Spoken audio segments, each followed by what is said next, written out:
This Week in Richmond is made possible in part by Dignity Memorial, caring for our communities with a network of funeral homes and cemeteries in Virginia and throughout North America.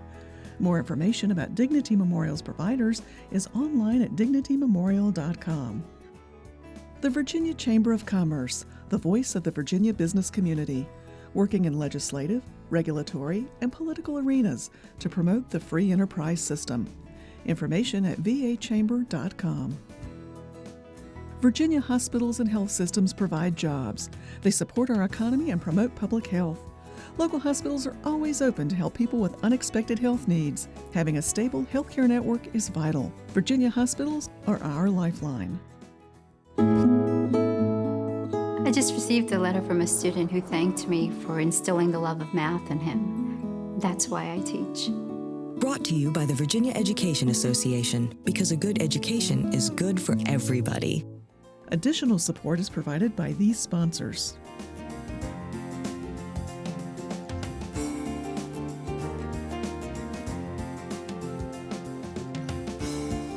And by the members of Virginia's public television stations. Thank you.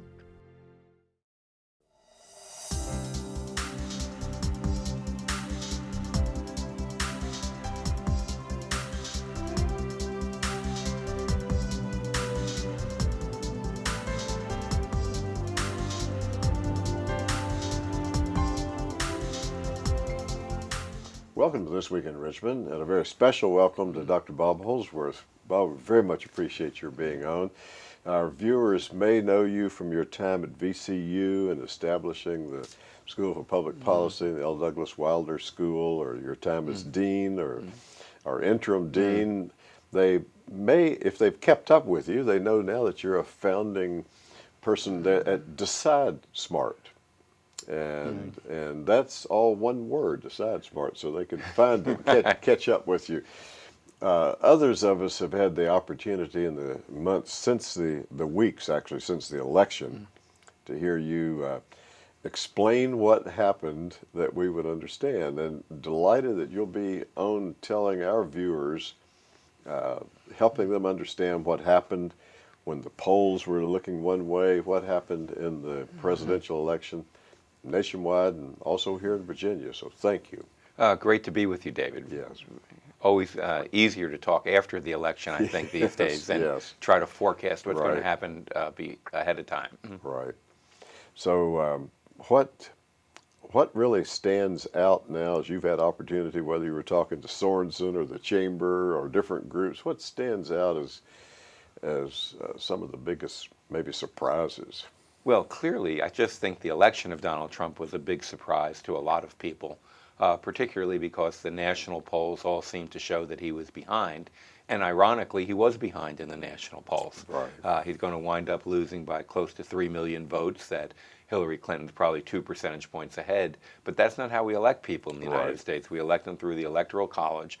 And what happened is that Donald Trump won the vast majority of the battleground states, and in particular, kind of decimated what people thought was that blue wall in Wisconsin, Michigan, and Pennsylvania that turned out to be decisive on election night. Now, you know, Virginia has a rural area that would be like some of those states.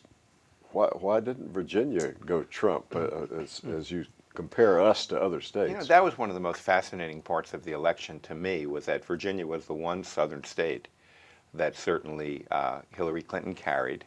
And it was a state that she actually carried by a little more than Barack Obama did against Mitt Romney in 2012. So we were in many ways counter to the trend of what was happening in some of the previous battleground states like Florida and North Carolina and Pennsylvania, where Donald Trump was able to win. And I think what happened here was this. First, the rural areas were just completely for Donald Trump. And in fact, what we see is that over a 20-year period, that's been a dramatic shift in Virginia.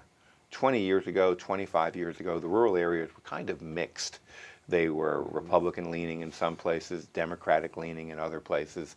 Now, with the exception of some jurisdictions that have heavy African-American populations, such as Brunswick County, the rural counties are almost entirely Republican. In fact, I looked at some of the counties that Bill Clinton carried 20 years ago, right. such as Dickinson and Tazewell. And what you found is that Donald Trump carried those counties, and he just didn't carry them. He carried them Right. with 75, 80% of the vote. So that's one big switch. And Donald Trump did very well there.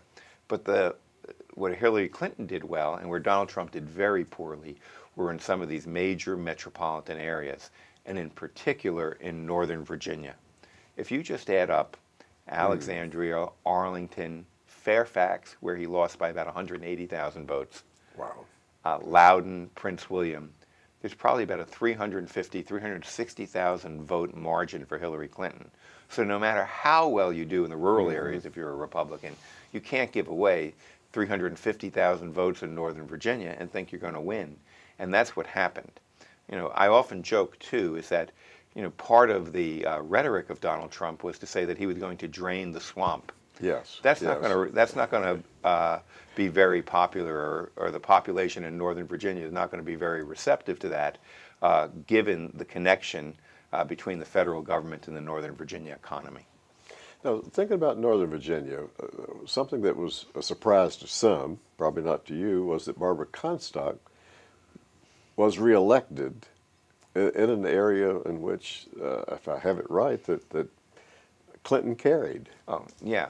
And in fact, if you look at Barbara Comstock, she comes out of this election in Virginia really as one of the big winners, because what she showed was what Frank Wolf, who had held that seat prior to her, showed time and time again, that she could resist the larger trends that were happening in Northern Virginia by focusing on her own performance, by focusing on constituent service.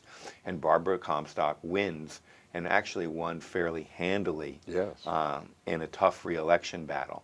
And my sense is that probably positions Barbara Comstock as one of the people, along with somebody like Congressman Dave Brat and others, that we'll be talking about as a potential Republican candidate for U.S. Senate in 2018. There are going to be a lot of Northern Virginia Republicans who are going to look to her and say, why don't you run against Tim Kaine, because you're one of the people who can ensure that we're not going to lose Northern Virginia by 350,000 votes.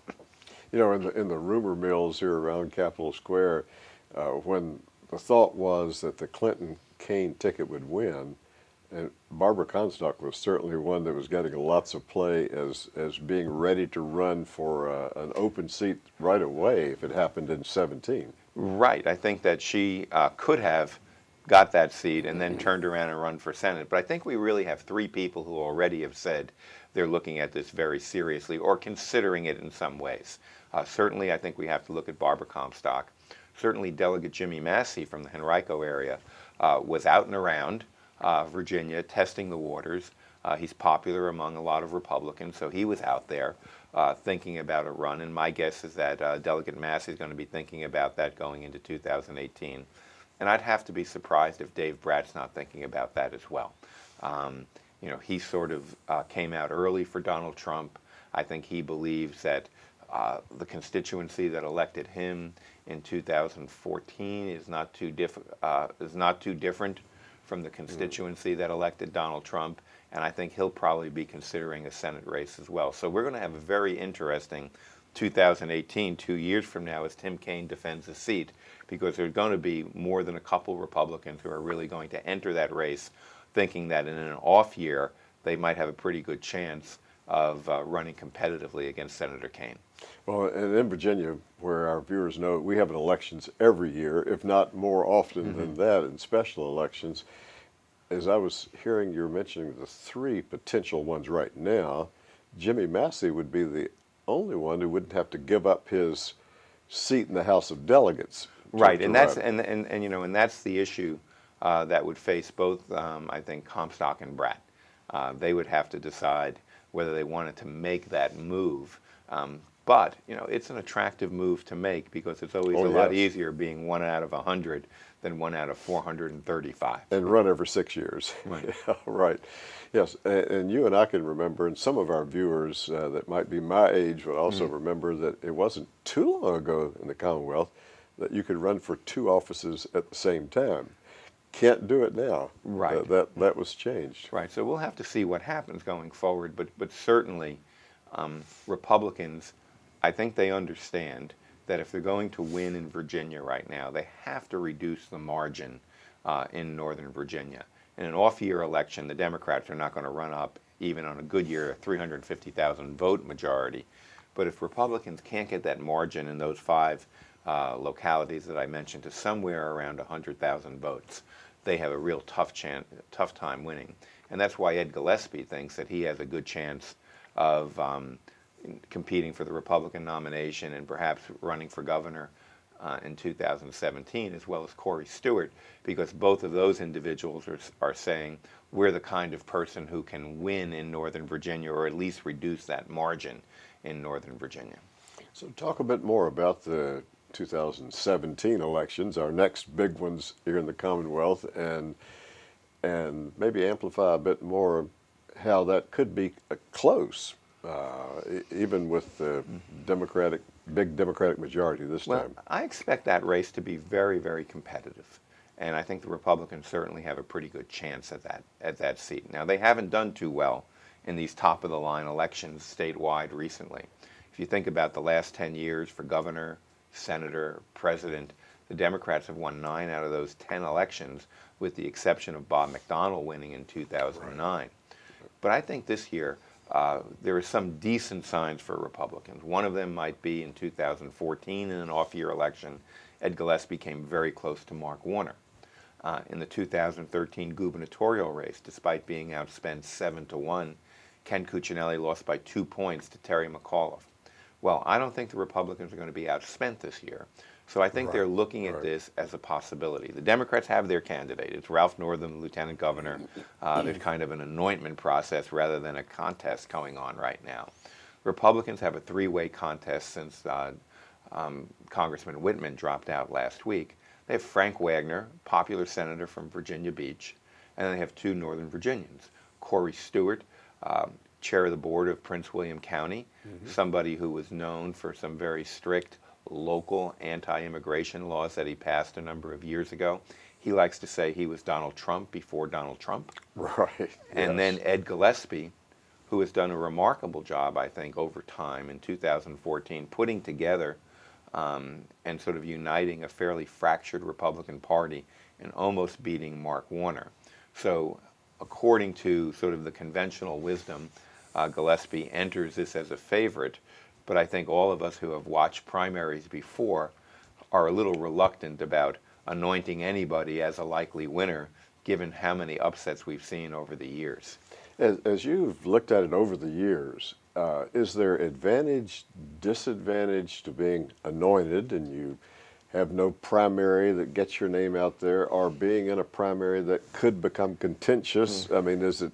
Well, there are advantages and disadvantages. The advantage, of course, is really a financial advantage more than anything else, that you don't have to spend your money.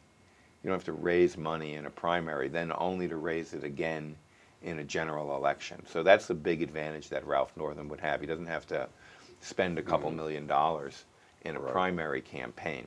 On the other hand, we have to say that Ralph Northam, even though he's lieutenant governor, is not that well known throughout Virginia.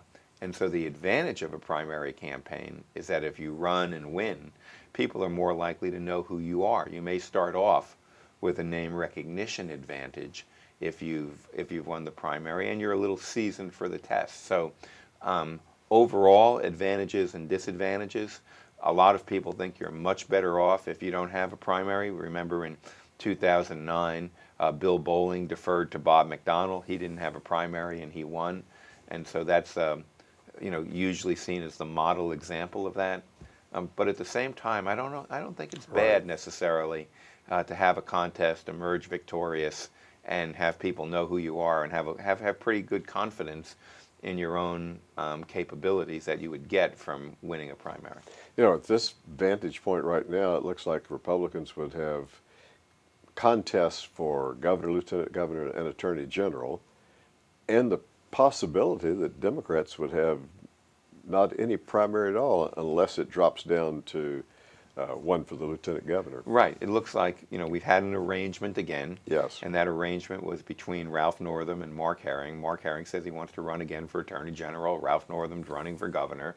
And then Justin Fairfax has said that he wants to run for lieutenant governor, person who had contested Mark Herring and almost won the Attorney General nomination in 2013.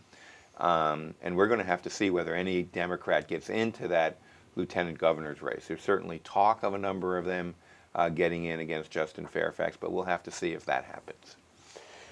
Thinking about the other congressional races this year, we're having 3 new members of Congress from Virginia. Some comments on those, whether it's down at the beach or here in central Virginia or Richmond area. Well, the big thing that happened this year before the congressional contest was the court-ordered redistricting. And what that did is that it essentially created a 4th Democratic seat, took away 1 Republican seat, created a 4th Democratic seat. So what you had there is that you had a Republican contest between an incumbent Congressman, Randy Forbes, and Scott Taylor. But Randy Forbes had to move in order to get into that district. And the dilemma was that Scott Taylor effectively labeled him a carpetbagger for moving. And more importantly, the center of that new district is Virginia Beach. Scott Taylor was from Virginia Beach. He had to support a former state senator, Ken Stolley, who is very important in Virginia Beach. And that Virginia Beach vote was able to defeat Randy Forbes, who's now, interestingly enough, being considered for Secretary of the Navy and would be an excellent choice that a lot of Virginians would certainly like to see there. Donald McEachin was the beneficiary of the redistricting in this part of the state. And so what happened here is that McEachin ran against Mike Wade, the sheriff of Henrico County, who ran a very positive campaign. Sure. Yeah. But in a presidential year, it's going to be very, very difficult to beat a senator like Donald McEachin, been elected a number of times, popular in his district, fairly well known throughout the extended district, and he won pretty handily as well. So we saw the redistricting really have a major impact. And then, of course, we had Robert Hurt leaving, and Mr. Garrett beating Jane Ditmar pretty handily again in what we'd have to consider almost a landslide. With all that you've been focused on these elections and everything that's happening at your firm, have you had time to speculate some on the Supreme Court hearing the House of Delegate districts that I think it's before the Supreme Court now? They've had some of the argument there. I was thinking, as you mentioned, that the court redrew the districts congressionally. Could that happen in some House of Delegate races? It could happen as well. That could be the major impact. A lot of people have asked me if we're going to see major redistricting reform in Virginia.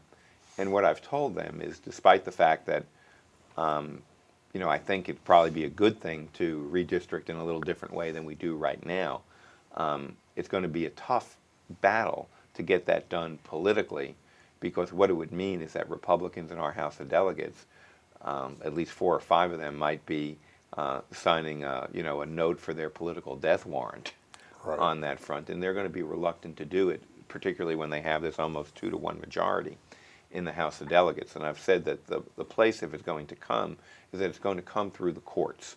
So there are 2 cases right now. One that the Supreme Court is hearing, which is essentially a similar argument that was made in the congressional redistricting, but there's a little difference in that.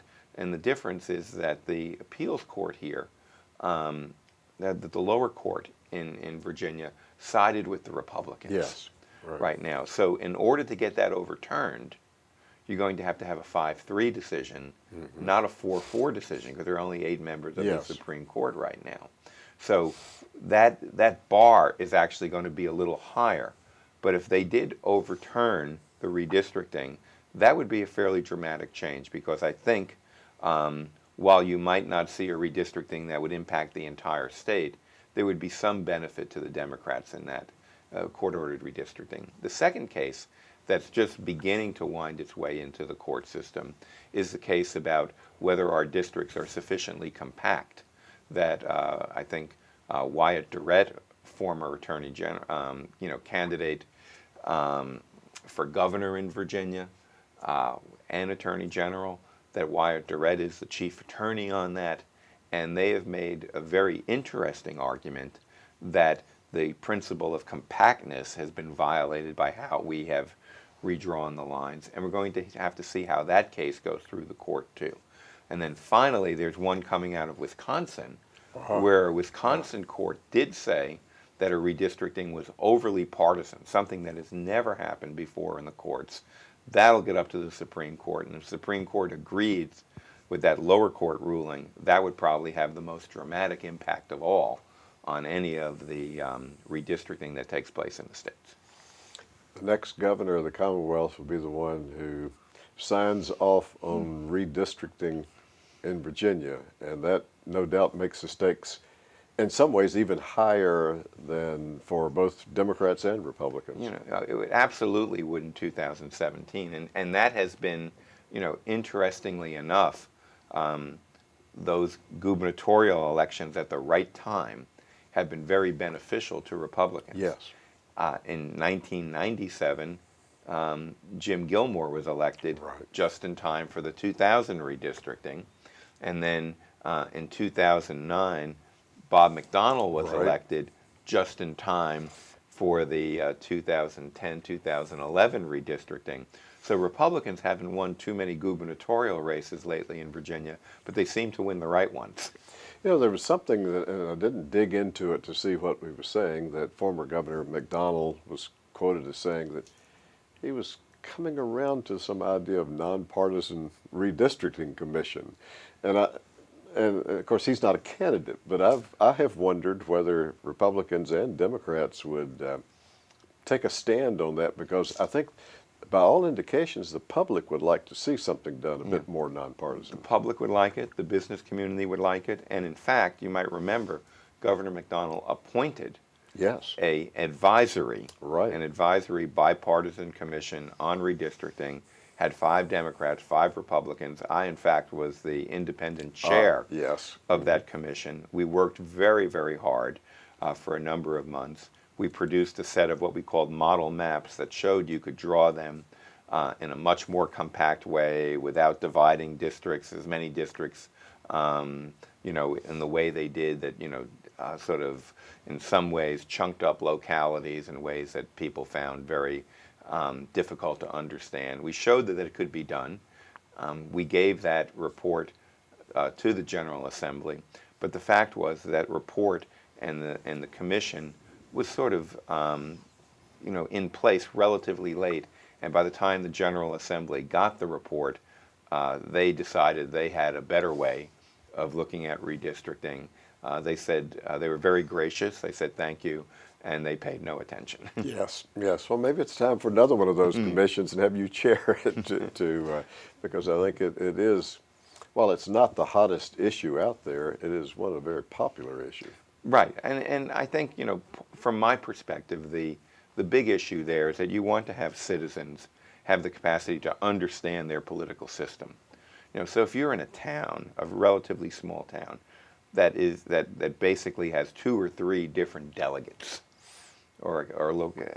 and where you could have one, citizens don't quite even understand who their delegates are sometimes.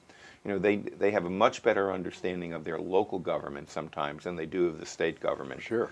And part of that, of course, is the state's a little more distant, but part of that it has to do with the manner in which we draw up these districts. And I think we could do a better job permitting citizens to understand and participate in their government than we do. Dr. Holsworth, we thank you so much for being on This Week in Richmond, and I hope I said DecideSmart. You did.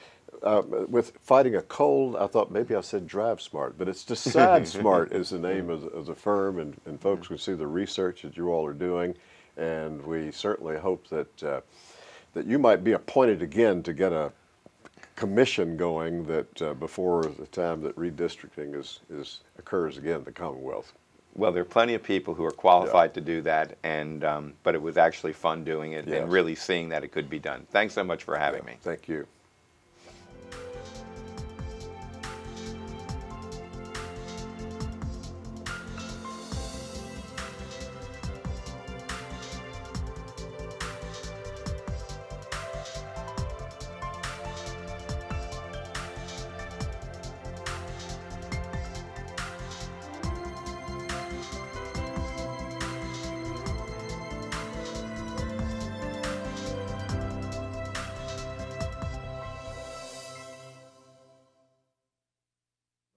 This Week in Richmond is made possible in part by Dignity Memorial, caring for our communities with a network of funeral homes and cemeteries in Virginia and throughout North America. More information about Dignity Memorial's providers is online at dignitymemorial.com. The Virginia Chamber of Commerce, the voice of the Virginia business community. For jobs, the economy, and public health, Virginia Hospitals, our lifeline. The Virginia Education Association, because a good education is good for everybody. Additional support is provided by these sponsors.